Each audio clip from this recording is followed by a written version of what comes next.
The Jaeger-LeCoultre Reverso. The Jaeger-LeCoultre Reverso is one of the most famous models in the watchmaking industry. Introduced more than 80 years ago, it is still totally faithful to its origins. Its name inspired by the Latinite turnaround, the Reverso was created in 1931 as a watch capable of surviving the hard knocks of a polo game. The case can be swiveled in its carrier to protect the watch glass. Considered a classic of Art Deco design, the Reverso is still manufactured today. The tag Heuer Carrera. The Heuer Carrera was first launched in 1963, though for decades it was believed to have not been unveiled until 1964. This was long before sport chronograph watches had any mainstream popularity in the United States, and Heuer was mainly known as a producer of stopwatches for race car drivers. The Carrera was originally intended as a tool watch mostly to be used by drivers and racing aficionados, but over the last 50 years it has become one of the most recognizable product lines in all of horology. When designing the Carrera, Jacques Heuer prioritized legibility and durability above all else. The Carrera was, from the very beginning, waterproof, shockproof, and anti-magnetic. As for legibility, the dial is clean and markers are well spaced to make reading the chronograph accurately at a glance easy on the eyes for drivers. The tachymeter scale wouldn't come until later, but the earliest models incorporated the 2 1/5 second scale into the dial's flange. Inside these early Carreras was a Valjoux 72 movement, which is manually wound with 3 chronograph registers. The chronograph is operated with simple pump pushers and has a clean clicking feedback. Eventually, in the early 1970s, the Carrera would begin housing automatic movements and a thicker, more typically 70s style case came on the scene. Different dial configurations were produced over the years as well, including 1 register, 2 register, and date variations. This year the Carrera is celebrating its 50th anniversary, so we sat down with Jacques Heuer himself to discuss the birth of this icon. The Cartier Tank. The Cartier Tank is one of the most long-lasting models of the production. Introduced in 1917, it has been presented in various editions and shapes but remained a classic among the classics, a timeless watch that defines what elegance is. And furthermore, it is certainly the most emblematic edition of the famous French manufacturer. It was created by Louis Cartier in 1917, and inspired by the new Renault tanks which Cartier saw in use on the Western Front. The prototype watch was presented by Cartier to General John Pershing of the American Expeditionary Force. The tank was introduced in 1918, and entered full production in 1919, when a total of 6 pieces were built. Its lines and proportions are similar to those of tanks found on First World War battlefields.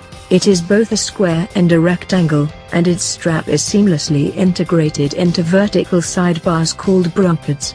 Since its inception, countless variations of the watch have been released by Cartier, including the Tank Louis in 1922, the Tank American in 1989, and the Tank Française in 1996.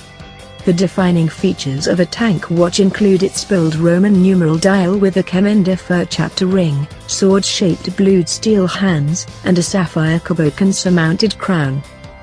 The Tank has become one of the most highly coveted and copied wristwatches of all time, and has graced the wrists of such style icons such as Jackie Kennedy, Princess Diana, and Yves Saint Laurent, amongst countless others. The Zenit El Primero watch. There is a bit of debate on who produced the first automatic chronograph movement, but let's just say that the El Primero was among the first to do so in 1969. The others were Seiko and the Chromatic Group, a joint effort by Breitling, Hamilton Buren, Heuer and Du Bois-de-Praz. In the end, the Zenit El Primero is still the only movement used by these 3 competing parties. With its high beat movement, 36,000 beats per hour instead of the more common 28,800 and 21,600 beats per hour movements, It enables the wearer to measure time to as accurate as 1/10 of a second.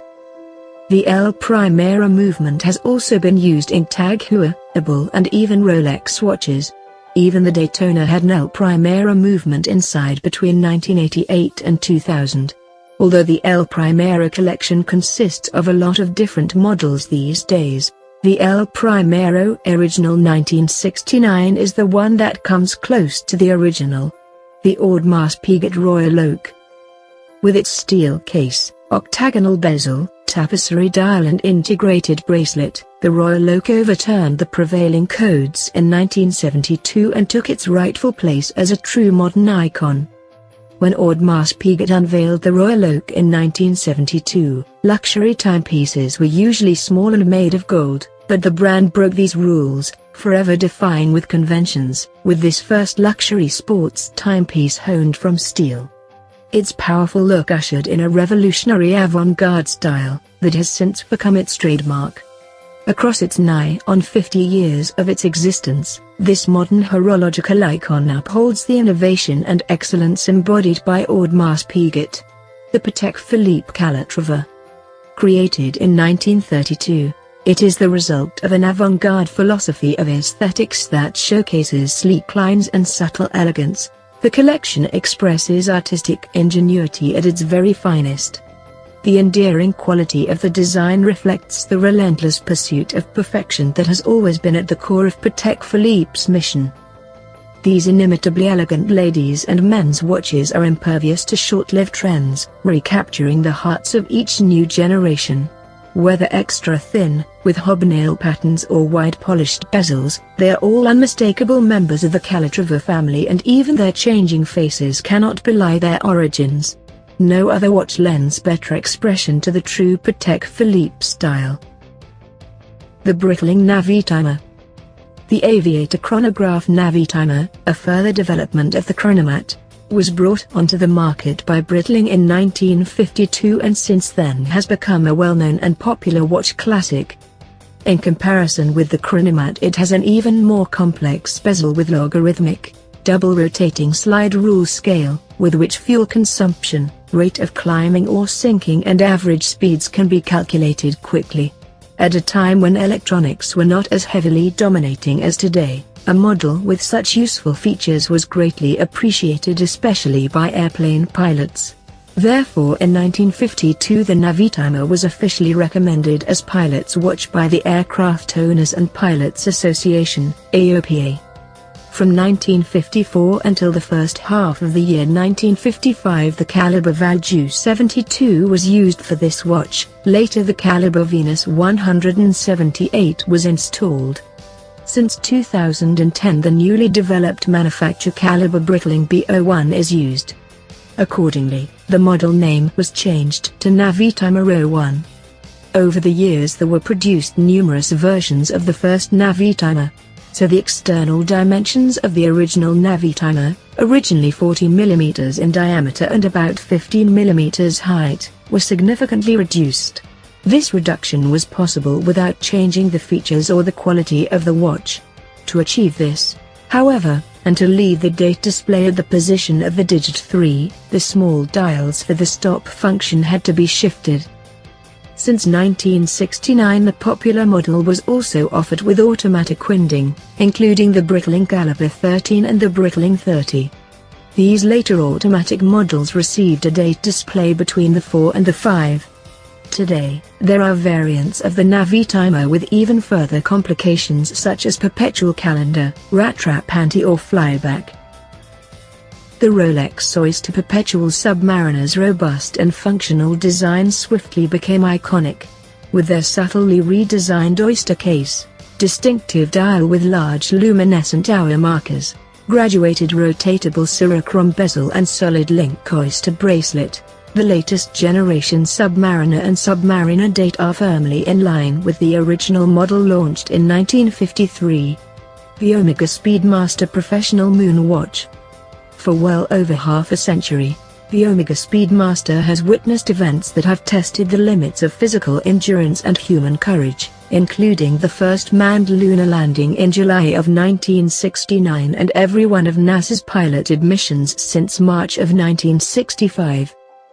The Omega Speedmaster professional chronograph has a unique place in the history of space exploration as the only piece of equipment used in all of NASA's piloted space missions from Gemini to the current International Space Station program. When Buzz Aldrin stepped on the lunar surface in 1969, he was wearing a Speedmaster Professional, the chronograph that has been known as the Moonwatch ever since. The Rolex Cosmograph Daytona, introduced in 1963, was designed to meet the demands of professional racing drivers. With its highly reliable chronograph and bezel with tachymetric scale, it allows drivers to perfectly measure average speeds up to 400 kilometers or miles per hour, as they choose. An icon eternally joined in name and function to the high-performance world of motorsport.